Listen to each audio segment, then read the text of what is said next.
Federation of Indian chambers of commerce and industries نے اسکوسس سری نگر میں G20 digital innovation alliance پر ایک road show کا انعقاد کیا. الیکٹرانکس اینڈ انفارمیشن ٹیکنالوجی کی وزارت کی جانب سے مٹوائی اسٹارٹ اپ ہب کے تحت G20 ڈجیٹل انویشن الائنس کی پہل شروع کی گئی. G20 کے تمام ممالک اور 9 مہمان ممالک کے 6 شعبوں میں اسٹارٹ اپس کی ترقی پر تبادلہ خیال کیا جائے گا.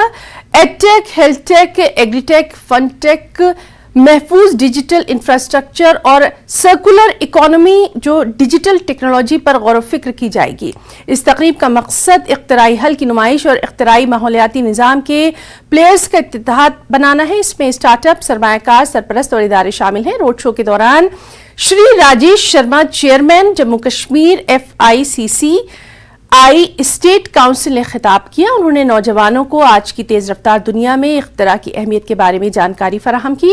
انہوں نے جموں کشمیر میں اس طرح کے پروگرام میں FICC کی کاوشوں کو سراہا اور معاشرے کی بہتری کے لیے ڈیجیٹل ٹیکنالوجی کو اپنانے کی ترغیب دی.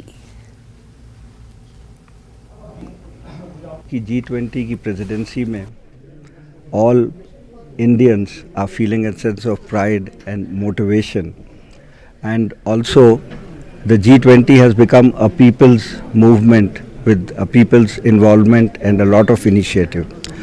So to address the complex problems that are facing the world today, the involvement of all sections of society and most so the youth is being done so that they can come up, and this is an initiative where there is a program where you could innovate, you could have your startups, you could give ideas, and there is also a portal which has been opened by MITI for everybody who wants to have their product or their innovation or their startup showcased.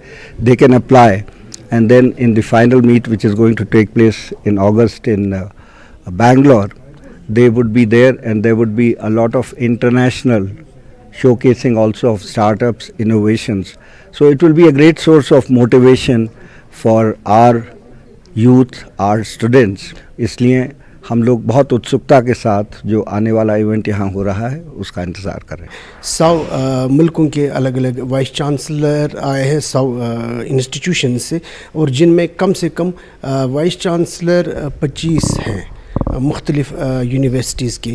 اس کے علاوہ جو ہمارا Indian council of agricultural research ہے، وہاں کے کافی سارے بڑے بڑے اعلیٰ عہدیداران آئے ہیں. تک ہمارے کئی سینکڑوں بچے انڈر گریجویٹ اور پوسٹ گریجویٹ بچے ہیں جنہوں نے اس پروگرام کے تحت امریکہ اور ملک کے دوسرے ملکوں کی یونیورسٹیز میں کینسس یونیورسٹی ہے، ٹیکسس یونیورسٹی ہے، یا تھائی لینڈ کی کچھ یونیورسٹیز ہے، یا اس کے علاوہ جو ہماری ویسٹرن سڈنی یونیورسٹی ہے، ان میں جا کر کے بچوں نے انٹرنشپ کیا، یا ہماری بائی لیٹرل ڈگری پروگرام ان کے ساتھ ہو رہا ہے.